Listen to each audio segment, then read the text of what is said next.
কবর জিয়ারত করার সময় কবরের মধ্যে কি ঘটে? আপনি কবর জিয়ারত করলে মৃত মানুষ কি বুঝতে পারে? জুমাবারে কবর জিয়ারত করলে রূহ কিভাবে কবরে প্রবেশ করে? নবী সাল্লাল্লাহু আলাইহি ওয়াসাল্লাম বদরের ময়দানে মৃত কাফেরদের উদ্দেশ্যে কি বলেছিলেন? মৃত মানুষরা কি সেই কথা শুনতে পেয়েছিল?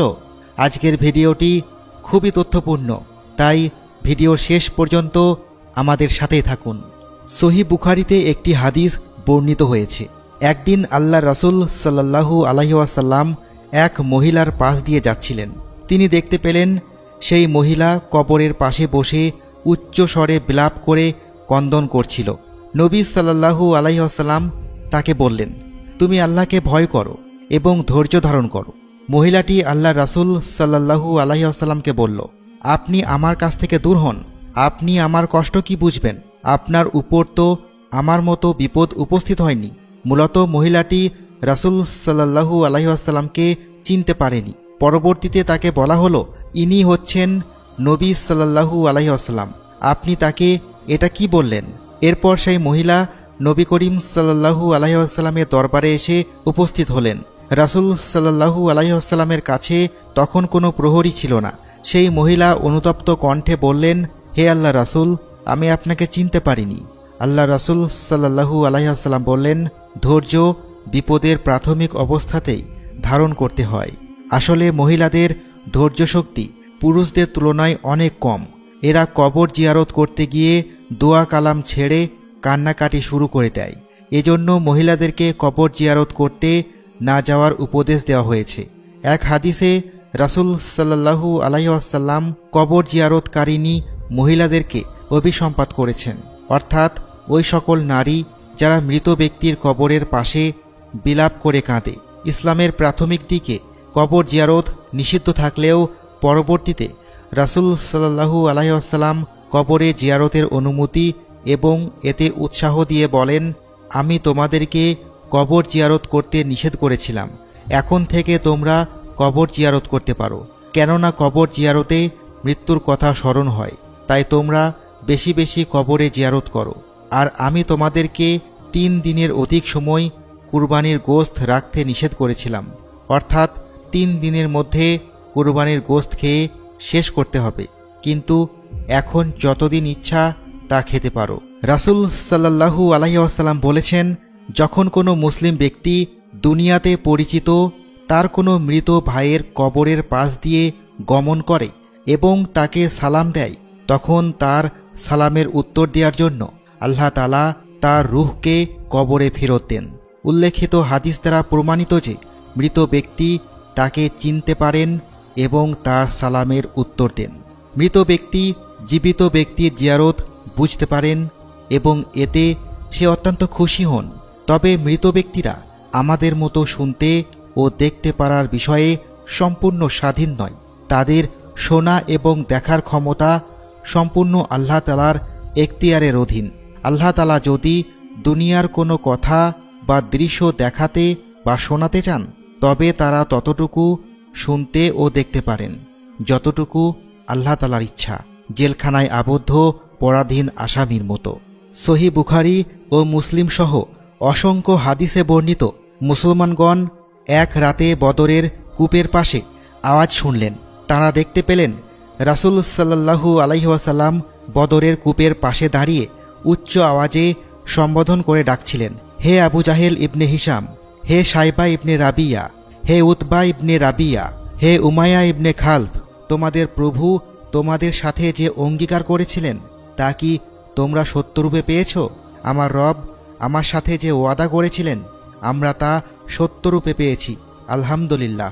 সাহাবীগণ বললেন, ইয়া রাসূলুল্লাহ সাল্লাল্লাহু আলাইহি ওয়াসাল্লাম, আপনি তো এমন লোকদেরকে ডাকছেন যারা মারা গিয়েছে, আপনার কথা তারা শুনতে সক্ষম নয়।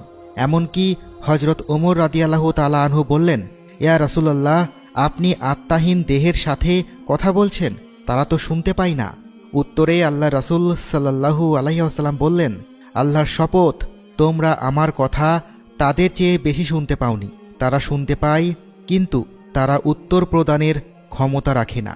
রাসূল সাল্লাল্লাহু আলাইহি ওয়াসাল্লাম বললেন, যে ব্যক্তি প্রতি জুমায় তার বাবা মা অথবা তাদের একজনের কবর জিয়ারত করবে তাকে ক্ষমা করে দেওয়া হয় এবং তাকে বাবা মার সঙ্গে সৎ ব্যবহারকারীদের মধ্যে গণ্য করা হয়।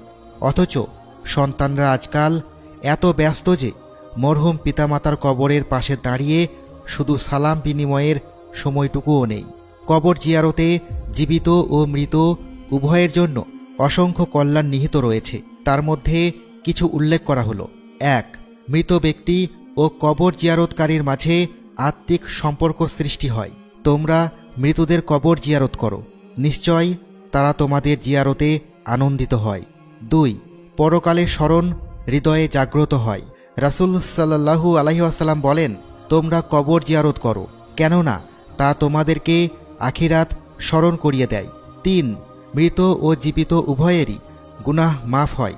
হাদিসে বর্ণিত হয়েছে, রাসূল সাল্লাল্লাহু আলাইহি ওয়াসাল্লাম প্রতি বছর একবার উহুদ যুদ্ধের শহীদদের কবর জিয়ারত করতেন, তাদের সালাম দিতেন এবং মদিনার বাকির কবরসমূহ কয়েকবার জিয়ারত করতেন, তাদের সালাম দিতেন এবং তাদের জন্য দোয়া করতেন।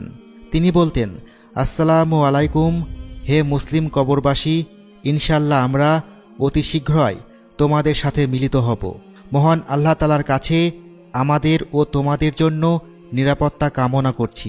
যখন কোনো জিয়ারতকারী ব্যক্তি কবরে শায়িত ব্যক্তির জন্য কান্নাকাটি করে দোয়া পাঠ করে, তখন আল্লাহ পাক রাব্বুল আলামিন সর্বপ্রথম সেই জিয়ারতকারী ব্যক্তির জীবনের গুনাহগুলো মাফ করে দেয়।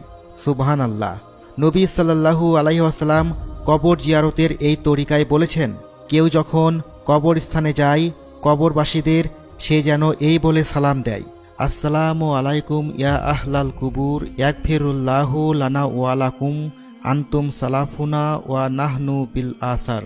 এর অর্থ, হে কবরবাসী, তোমাদের ওপর শান্তি বর্ষিত হোক, আল্লাহ আমাদের ও তোমাদের ক্ষমা করুন, তোমরা আমাদের আগে কবরে গিয়েছ এবং আমরা পরে আসছি। সুনানে তিরমিজি হাদিস নম্বর 1053। এরপর কবরবাসীদের জন্য মাগফিরাতের দোয়া করবে এবং কিছু আয়াতে কালিমা ও দোয়া দরুদ পাঠ করে তাদের নামে ইসালে সওয়াব করবে। অতঃপর কবরের দিকে পিঠ দিয়ে কেবলামুখী হয়ে বা কবরমুখী হয়ে দোয়া করতে কোনো অসুবিধা নেই। কবরের বিষয়ে ইসলাম কোনো প্রকার বাড়াবাড়ি অনুমোদন করে না। সুতরাং কবরকে অসম্মান যেমন নিষেধ, তেমনি সম্মানের সীমা অতিক্রম করাও নিষেধ। হজরত জাবের রাদিয়াল্লাহু তাআলা আনহু থেকে বর্ণিত, নবী করিম সাল্লাল্লাহু আলাইহি ওয়াসাল্লাম কবরকে পাকা করতে, এর উপর গম্বুজ নির্মাণ করতে আর কবরের উপর বসতে নিষেধ করেছেন। কবরে বাতি জ্বালানোর বিষয়ে নবী সাল্লাল্লাহু আলাইহি ওয়াসাল্লাম শুধু নিষেধই করেননি, বরং এই কাজ যারা করে তাদেরকে লানত করেছেন। হজরত আবদুল্লাহ ইবনে আব্বাস রাদিয়াল্লাহু তাআলা আনহু বলেন, রাসূল সাল্লাল্লাহু আলাইহি ওয়াসাল্লাম লানত করেছেন ওই সকল নারীর উপর যারা কবরে যায় এবং ওই সকল লোকের উপর যারা কবরকে সিজদার স্থান বানায় এবং কবরে বাতি জ্বালায়। তাই সাবধান, ভুলেও মৃত ব্যক্তির নিকট হতে কখনো প্রার্থনা সাহায্য করবেন না। এরূপ করা শিরকে আকবার, যদিও কবরে শায়িত ব্যক্তি নবী অথবা ওলি হন না কেন। পিতা মাতা আত্মীয় স্বজনের কবর জিয়ারত করা সম্ভব না হলেও দূর থেকে হলেও তাদের জন্য ইসালে সওয়াব ও দোয়া করা খুবই প্রয়োজন, কেননা তারা খুবই অসহায়, খুবই নিরুপায়। হে আরশের মালিক, আমাদের মরহুম পিতামাতার কবরকে জান্নাতের টুকরো বানিয়ে দাও, আর যাদের পিতামাতা জীবিত রয়েছেন তাদের দীর্ঘ নেক হায়াত দরাজ করে দাও।